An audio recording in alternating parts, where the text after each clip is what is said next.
Welcome to Beyond the Ocean. Here's a clip from today's guest. And really, we've used this term in the past where we call it a church to surfing. It is a bit of a, it's a bit of a sacred place from where we come from. And we're not trying to recreate the ocean for those of us who surf. We're trying to create a complementary experience. But it can also be labeled as a gym for surfing, where you can really work on your technique or your paddling, your drop in, your turns, your barrel riding, whatever it might be. There's just no other environment like that where you can sort of have that level of enjoyment. So it's quite overwhelming would be, if I was to put it into one word, overwhelming in a very positive way.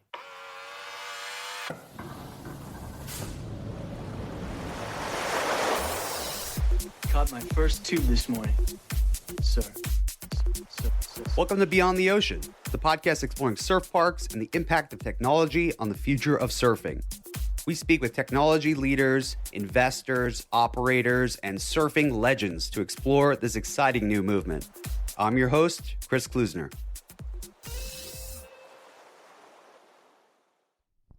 Hello. Welcome back to Beyond the Ocean.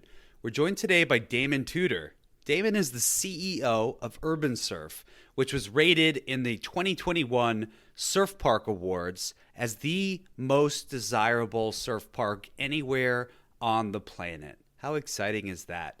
Damon has led the organization since 2019 and successfully led the group through construction and launch and successful operation from their Melbourne facility. They're now working on their second location in Sydney, Australia. Damon is an experienced CEO and general manager with more than 25 years of experience in a range of consumer-focused industries, including with work experience from companies like African and Eastern and NRMA in Australia. Without further ado, please join me for this wide-ranging conversation with Damon Tudor, CEO of URBNSURF.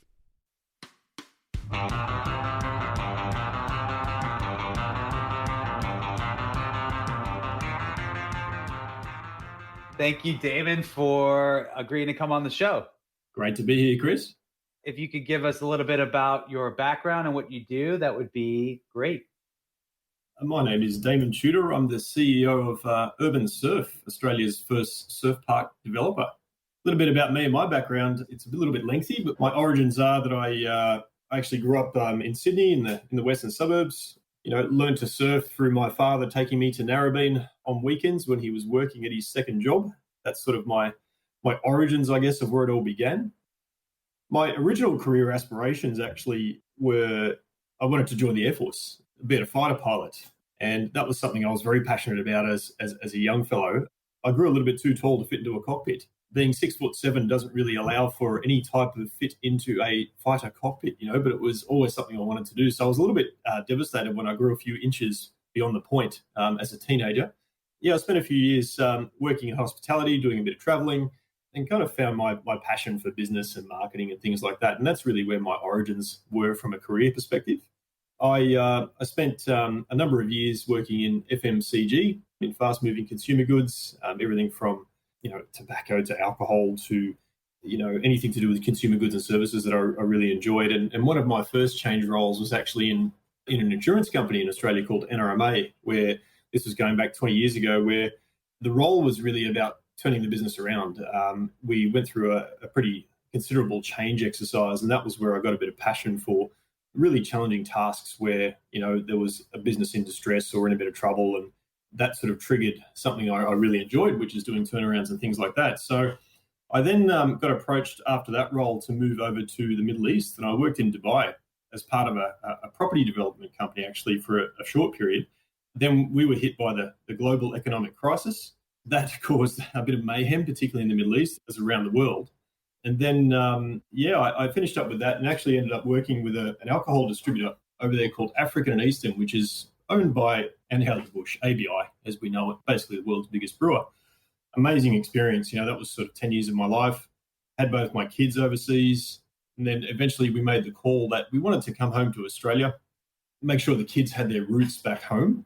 We made the call to move back. So funnily enough, I actually had planned to come back to Australia, spend some time, maybe 6-12 months, just take a break, bit of surfing, just settle back in, because it had been a decade since we lived in Australia. And then I was approached by our board at the time of URBNSURF to come and help out with the Urban Surf project. And that's where it all began. So the business at the time was going through some growing pains, that classic shift from a startup into an enterprise sort of business. There was a few challenges around budgets and the project and various things. My mandate in coming in was to really set up all of the commercial, marketing, people, the operational side of the business, everything to do to get the park up and running. When I joined, I still recall the first day of getting there, and it was a very big muddy pit in Melbourne, and there was still a fair bit of work to do. And, there was a delay in the opening and things like that. It was weather affected. There was numerous challenges. And basically in 2019, in my first year back in Australia, I was a FIFO worker, fly-in, fly-out worker from Sydney to Melbourne on a weekly basis, living in shared accommodation in Tullamarine to get this project up and running. So it was quite the journey from those early days to where we are now. But, I still have a lot of memories and some great learnings from that initial experience when I started. That's incredible. I mean, what a transition from African and Eastern established company. Looks like they have a couple hundred employees to shared accommodations, traveling in and out to a muddy pit. What was that like in the early days, in the development days? Yeah, for me personally, look, it was a massive transition because I've come from 20 years of sort of corporate life in different roles and really enjoyable roles. And then to come straight into an environment where it was, everything was hands-on, you're building things from scratch. There was a few things we had to catch up on. That was a big change. I certainly learned a lot from that. It's a big transition. And, it's one that you have to really prepare your mind for as well, because you can easily get overwhelmed by the myriad of things to do and the detail you have to jump into sometimes. So I've always been someone who enjoys rolling up the sleeves, and sometimes you just got to get into the detail to get things done. And even now, even Urban Surf today, you still have to have that entrepreneurial sort of view of the world, which is you've got to treat it as your own business. And, obviously we represent, some value shareholders, but you've really got to think about it as your own business, which means you're in the detail and data sometimes, whilst thinking about the strategy of where you're taking the business in the future and things like that. So big transition, living in shared accommodation as an almost 50-year-old. There was a bit of a flashback to university days and things like that, which was different, but that was just what the project took. We had to be there. You had to be on the ground. There was a need to sort of develop it from the ground up.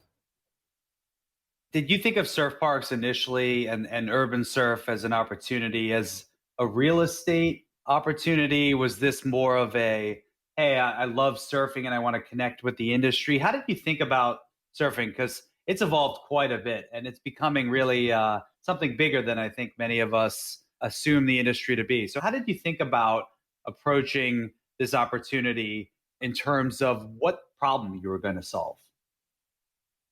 Yeah, I mean, for me, it was really having gone through surfing, my whole life and seeing that basically how the culture works and things like how accessible is it as a sport to non-surfers and things like that. All these types of things resonate in my mind. So I'd had some experience, not working in, but certainly riding wave pools. In the Middle East, there's actually a Murphy's wave system in an emirate called Al Ain. Older tech now, things have developed a bit since then, but still a lot of fun. Still a great ride and all those sorts of things, which has been fun. For me, I never anticipated getting into the surf park industry, but obviously when the carrot got dangled, that, it's one of those moments in your life when you realize you're probably going to get asked to do this once in your career, and if I was to knock it back, I don't ever want to look back and say, gee, I really maybe should have had a go at that, So that's kind of the approach I took. It was just such a massive opportunity to create something and work on something that was so new. The way I saw it, the problem to solve was really, it wasn't so much from the development perspective. There's no doubt they're complicated projects. It's really a big civil exercise when you're putting a 2-hectare lagoon into the ground that just doesn't normally have waves falling on it, so it's a really unnatural type of experience. But for me, it was more around that customer experience. And that for me is what I'm incredibly passionate about. So, and that links to my background as well, where creating something that a core surfer will think is credible, authentic, and just a damn good product. That's sort of step one. But the other side of it is being able to open it up for people that normally wouldn't access surfing or find it a bit intimidating or just felt it was a bit too hard. It's that type of thing I saw as the problem to solve. And, in Melbourne, in the period we've been able to trade, that's been something that's been really inspiring. When you see some of the smiles on people's faces who've never done it before, and they're in an environment where, okay, it's a bit more comfortable. It's not intimidating. It's welcoming. And you can change different setups for people to suit their needs. That's really exciting. I've seen that particularly in things like our adaptive surfing and the various charity groups that we've worked with, where you just see the smiles on the faces of people who've had the experience. That to me is kind of the buzz. That's the problem to solve, is how you can create that in an environment. That's amazing. And I'd love to use that segue to tell the audience and hear more about URBNSURF in Melbourne and the original facility. We'll talk more about the growth facilities and the new projects to come. But how would you describe Melbourne to someone who's never seen the videos, never seen the YouTube? What's it like? Great question, isn't it? There's one thing that always stands out is that it is quite overwhelming when you see it for the first time. You park at the car park, you walk through, there's a big open sort of tunnel area through the container setup, and you see the waves for the first time. You do have that wow moment. And even now, when I go, it's sort of like, you have to sort of shake your head a little bit and remind yourself of what's being created and what you have. How would I describe it? It's a place where you look through it and you still can't believe you've got these waves rolling along. It's quite overwhelming in terms of the scale. It is a large lagoon. We compare it to a cricket ground or a football pitch, depending on which part of the world you're from. It's 2 hectares. That's 20,000 square meters. It's a big space. So I think the scale of it kind of overwhelms you initially. And then when you go in, you realize it's actually quite a relaxed and fun vibe. You've got the music playing.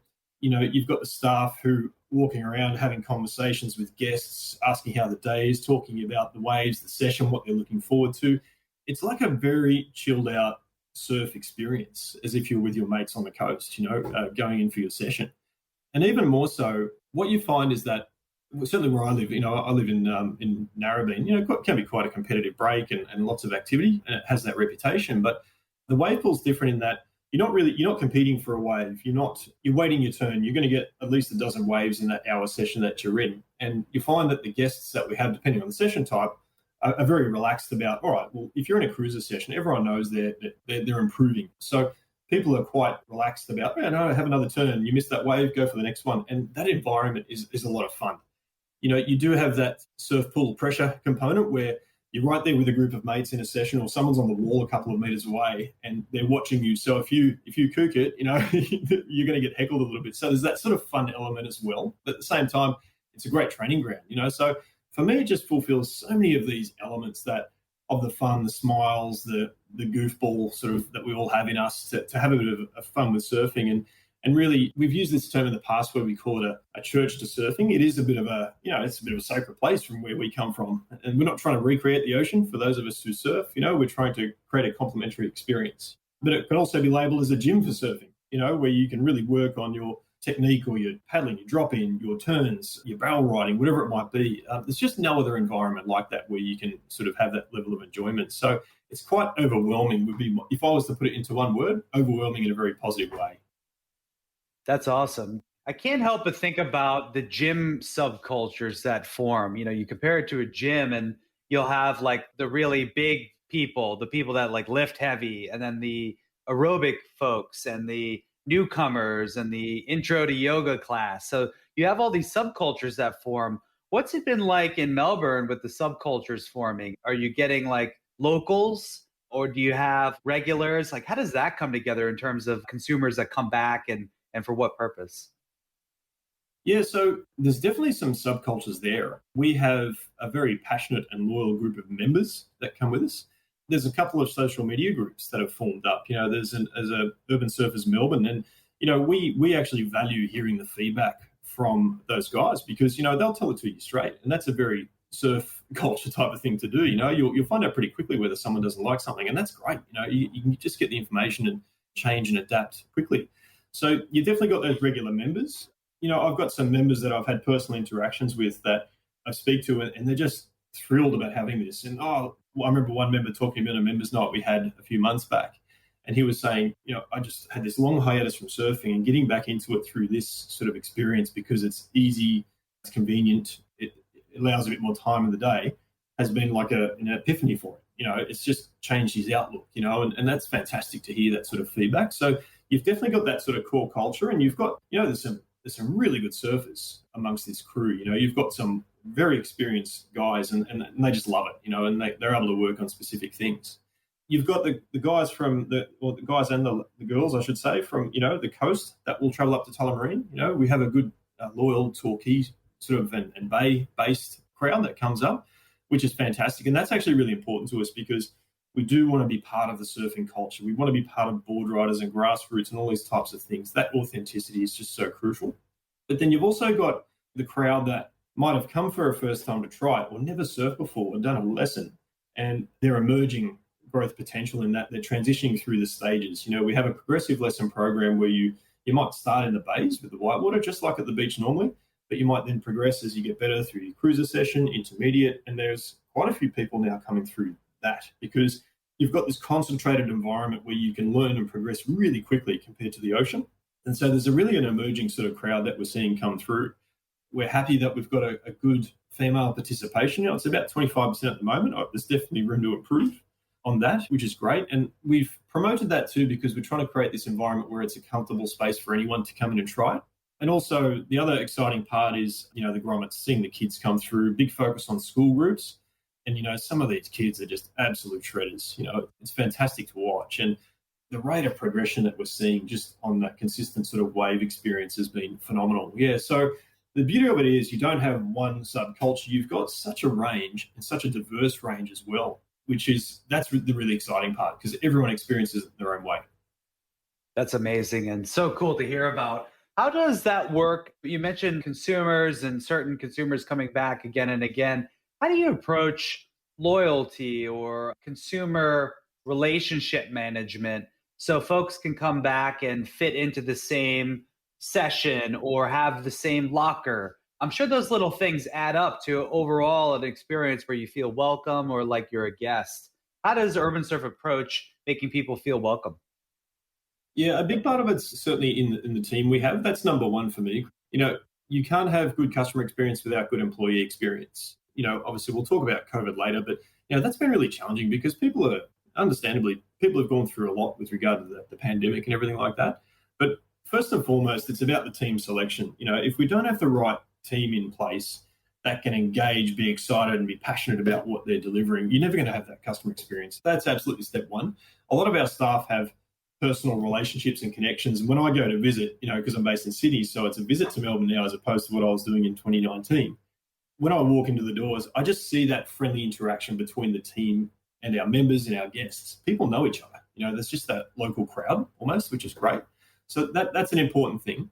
We do try to make efforts when we can. Communication with guests, we might give them a call to check in, see how they're doing. Noting they haven't come back. Hey, you just want to make sure you can use your sessions in that month. We'll check in with them. We have a member email. We have member events. Special offers from time to time. It's just those sorts of things. I think there's a lot more for us to do in that space because I want to make sure that we have a really strong community and that crowd that feels like this is their home.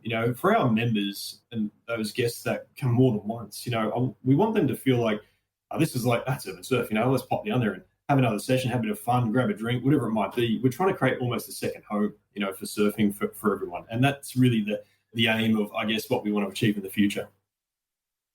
Yeah, it makes complete sense. And I think it's frankly a bit of a blind spot for new developers trying to enter in and build their first surf park.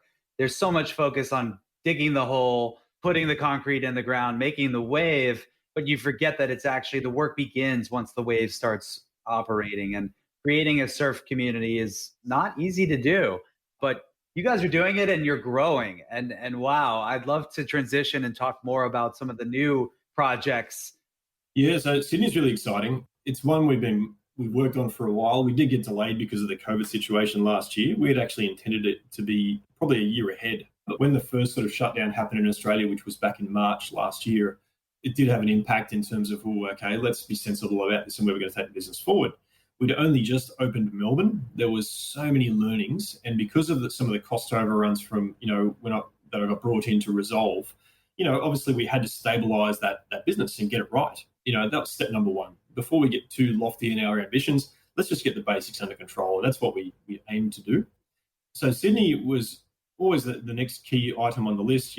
Biggest population centre in Australia. Sydney Olympic Park, the location is very central in terms of Sydney. It's not coastal. It is inland. But when you look at the catchment surrounding the area, say within an hour drive, you're looking at over 4 million people. It's from our perspective in Australia, that's a big number. You're talking to a whole range of different demographics. So if you think about surf beaches in Sydney, if you go to Avalon, which is in the northern beaches in Sydney, down to the Royal National Park, which is on the southern side, across to Penrith, which is inland, you're capturing all those areas that are within an hour drive to that location. It's a smaller land area than what we have in Melbourne, but the buildings will be constructed to suit that. The lagoon is a touch smaller, but we don't anticipate any difference in terms of wave quality or capacity. Yeah, we're actually due to start that in the next week or two. There's been a few hiccups with COVID, changes to rules with construction, which we're navigating, but we are really on the cusp of putting up the hoarding and the fence and starting to dig some holes. So it's really exciting. That one, will have basically a 2-story structure. We're looking at a couple of F&B options for it. We're looking at the whole cabana setup, event spaces, co-working arrangements and offices and things like that. So really the whole gamut. Kids play area, a leisure pool will be built in there. So in Melbourne, we focused probably on the core, I guess, of the surf pool. Sydney will embellish that a bit further, and we're going to use some of the learnings from that to build back into Melbourne as well. So yeah, really exciting, that one. And again, you've got, the focus will be on making sure we build a strong connection with our colleagues in the surf industry in Sydney. We're talking with Surfing New South Wales. We actually received a grant from the New South Wales government to build a surfing centre of excellence there, which is great. So all these types of things are really good pieces to build into the overall story. And then we want to make sure we have a very strong community focus. So as we've seen in Tullamarine in Melbourne, getting the non-surf crowd into an experience that they feel is more accessible than it was before is a key driver for that location at Olympic Park, because you are talking to a much broader range of demographics potentially because of the catchment that's around us. So, look, I could talk about it all day. It's very exciting. I'm pretty amped about it and can't wait to get it rolling. For me, from Narrabeen, it's just it's a 45-minute drive. It's something that's very accessible for us on the northern beaches, for example. So I think it'll be a really popular location. It's so exciting, and congratulations on the progress thus far. And we're all patiently waiting for continued updates as things continue to evolve. It's so exciting. What does it mean now that, imagine in a few years' time, more projects underway? Does this start to change what it means to be a surfer in Australia? I mean, surfing is the national sport. I spent a month in Australia, so obviously I'm an expert. But many people surf and surf well. It's something that people take very seriously. The board rider clubs, the beach experience, it's very authentic and localized. What does it mean to be a surfer in a few years' time when URBNSURF continues to open these amazing facilities? I think the basis is still pretty much the same. And one thing from my perspective in working with URBNSURF is that we're not trying to take over or change. We see ourselves as, we want to take a humble sort of place, the entire surf sort of culture that exists in Australia.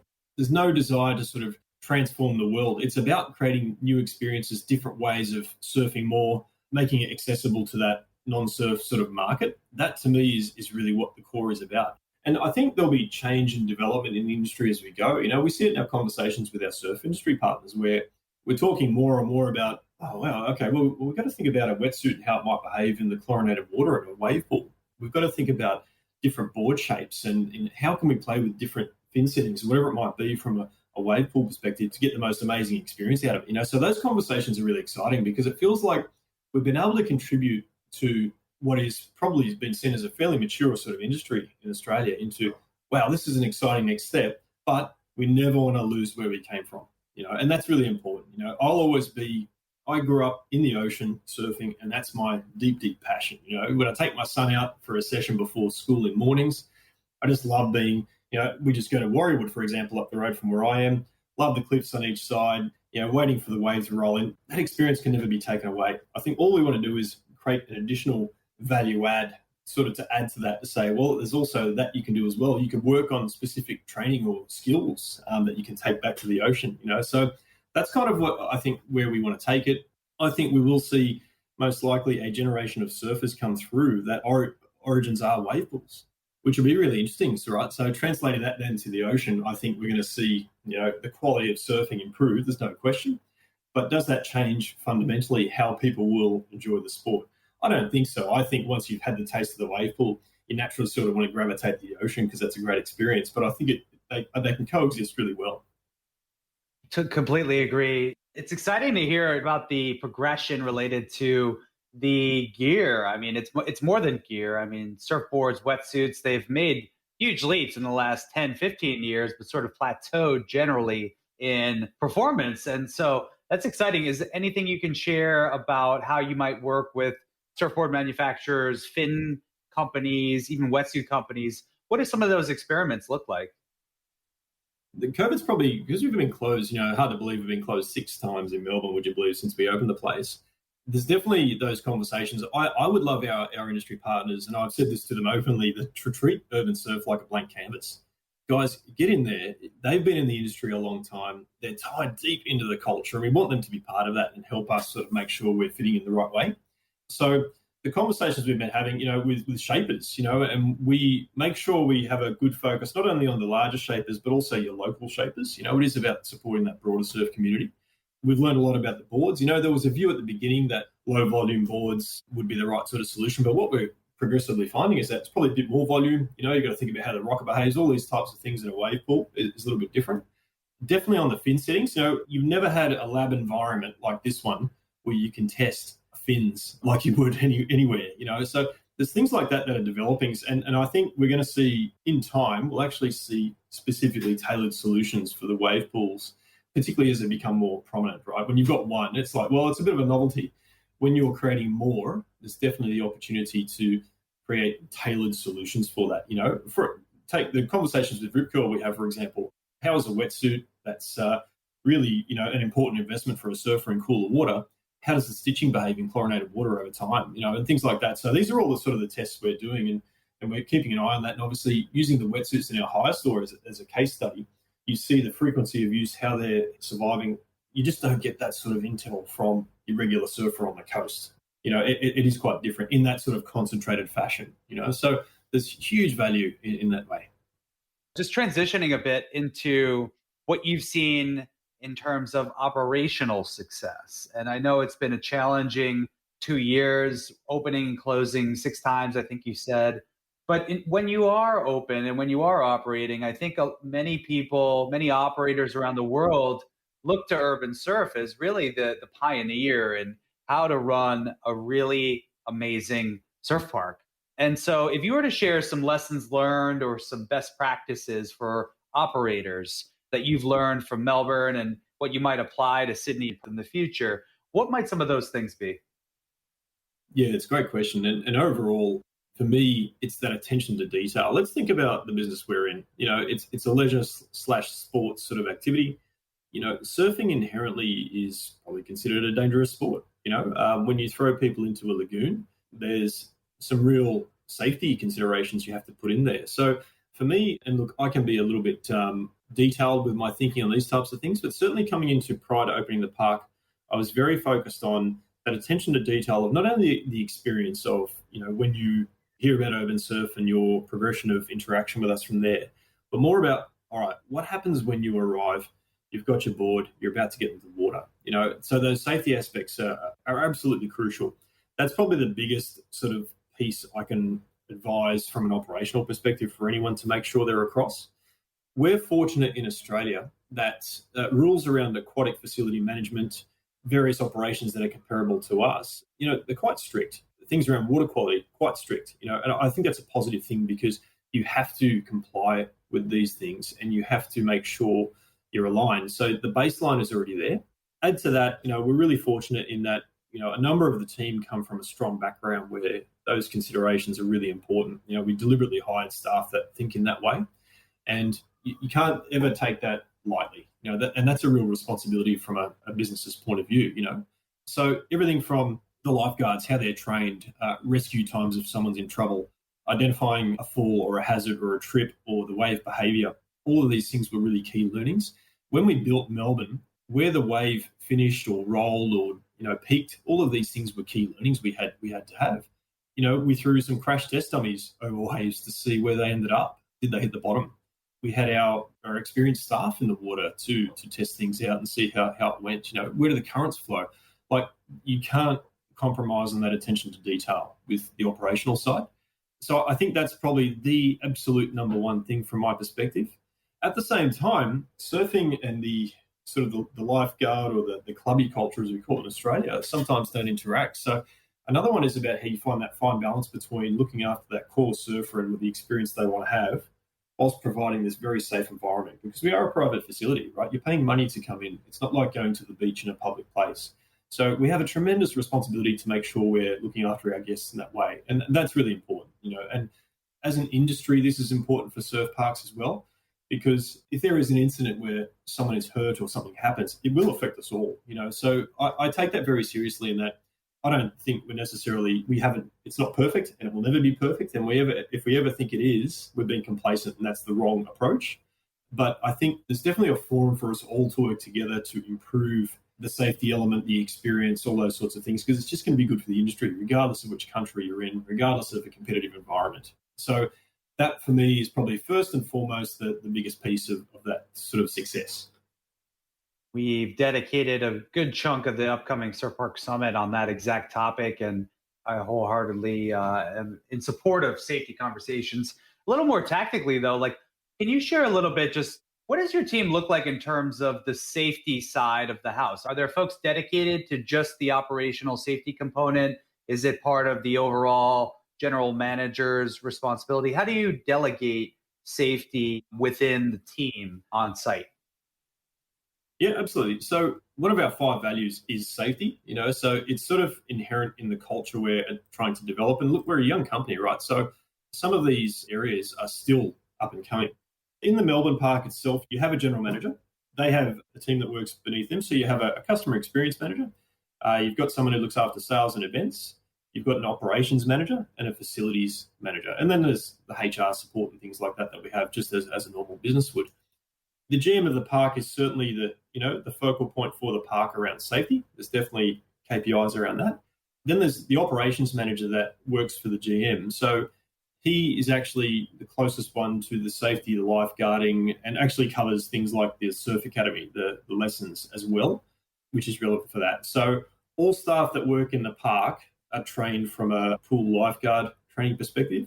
Even I went through this as well. So really, to make it part of that culture, you've got to all believe in it and be part of it. And where we possibly can is that we want all of our staff, regardless of your position, to go through that training. So there's that general level of awareness.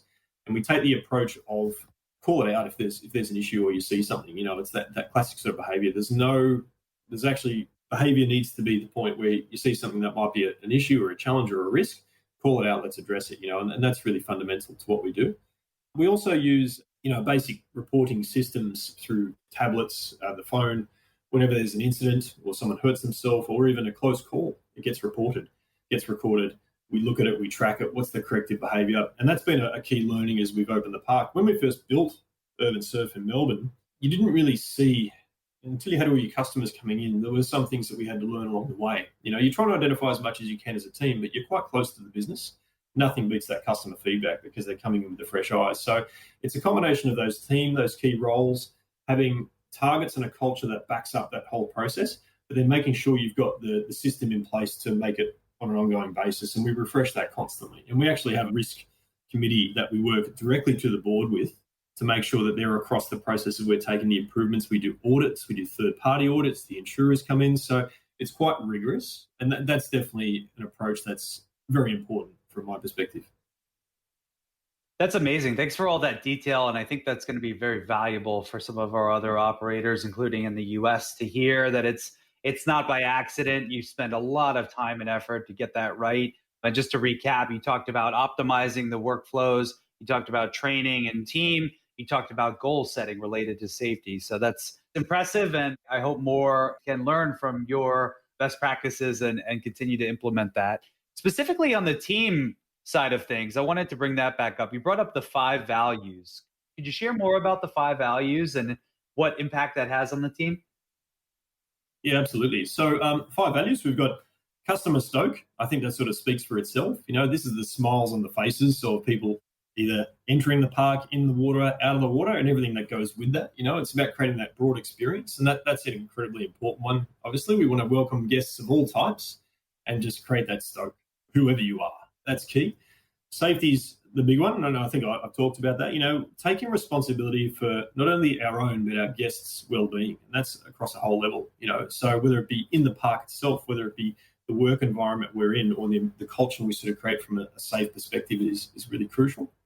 The next one we have is one team. This is what I throw back to a number of mentors I've had in the past where, we talk about respecting each other, helping each other, supporting each other, and achieving a common goal. These are challenging projects to build and operate. There is no question about it, and you have moments where there's some tough calls, there's some challenging times, but at the end of the day, we've got to work together. URBNSURF isn't about, for example, me as an individual, even though I'm talking to you here today. It is about the team. Without the team, I'm nothing. It's a big thing I believe in and always have. A good leader will always be a massive promoter of the team, and that's something I try to do on a constant basis. The fourth one we have is courage. We're doing something here that is new, is untested, is something that's taking a new step in a culture that's very mature and established in what it is. So there's a degree of courage that comes in with that. Now, how do we make that manifest in the business? I mean, it's about new ideas. It's about thinking big. For example, we've just successfully raised the capital for the Sydney project, which, that was a big piece of work. It's not like we put out the hand and people were throwing cash at us. Anything like this, you have to work hard for. Otherwise, you just don't get it. So you're effectively doubling the size of the business in this year in a COVID environment, which there's a bit of courage in that, and for me, the challenge I give to my team is to say, well, look, given that we've achieved that type of thing, don't tell me about how we're going to grow our followers or our engagement on Facebook by 10%. Show me how you're going to create a moment that just makes people go, holy cow, I did not think of that. We've got to be courageous to be able to think that way. So that's really important. The change, the adaptability. Adaptability is an important one as part of courage. We've closed this surf park in Melbourne 6 times, Chris, right? So when you reopen that, there's a degree of resilience and adaptability the team has to have. I think that's a courageous sort of thing for people to be able to do. And then the last one we have is about being accountable.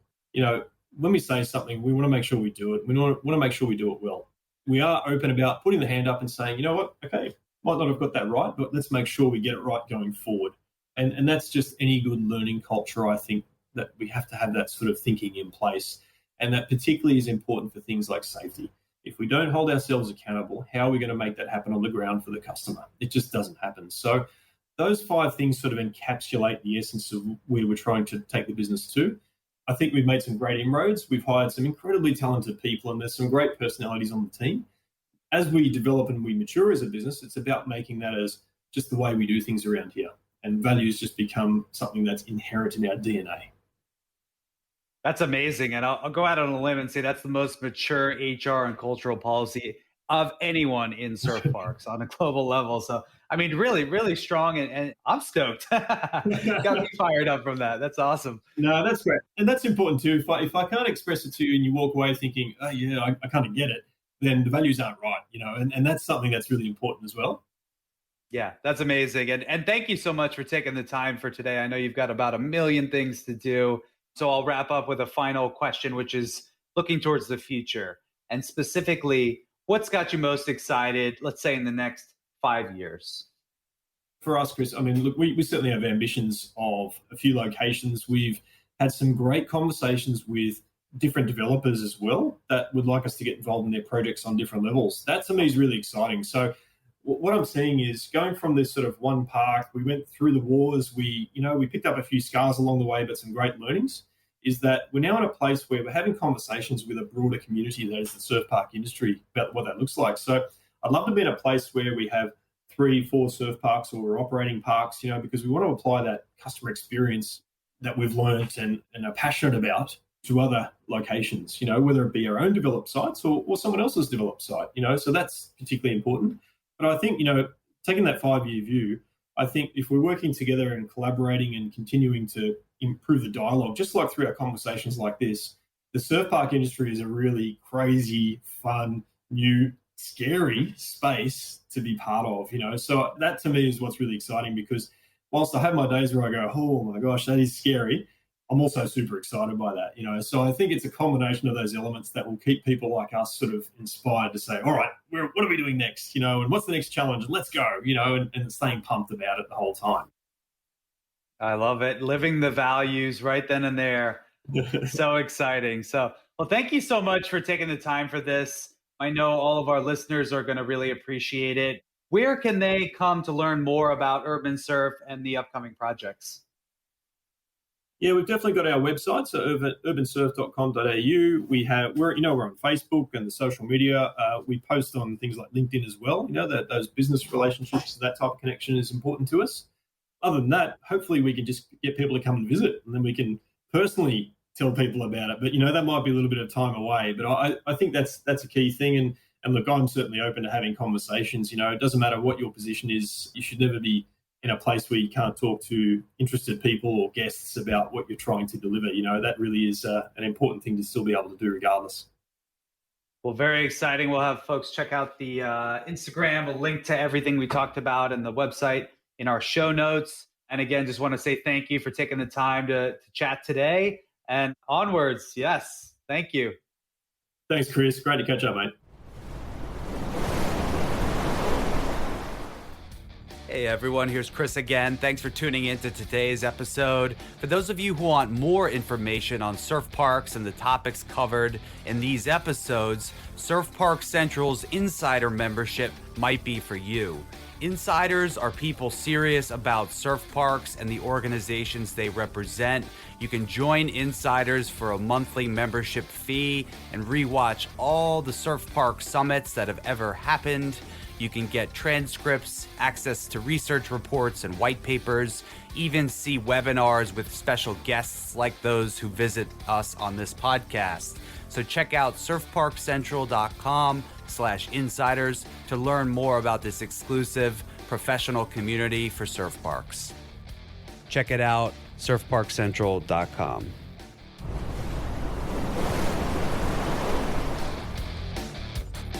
Please subscribe to our podcast on Spotify or Apple Podcasts.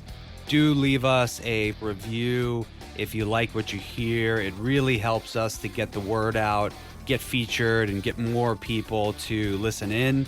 Also, please check out our website, beyondoceanpodcast.com.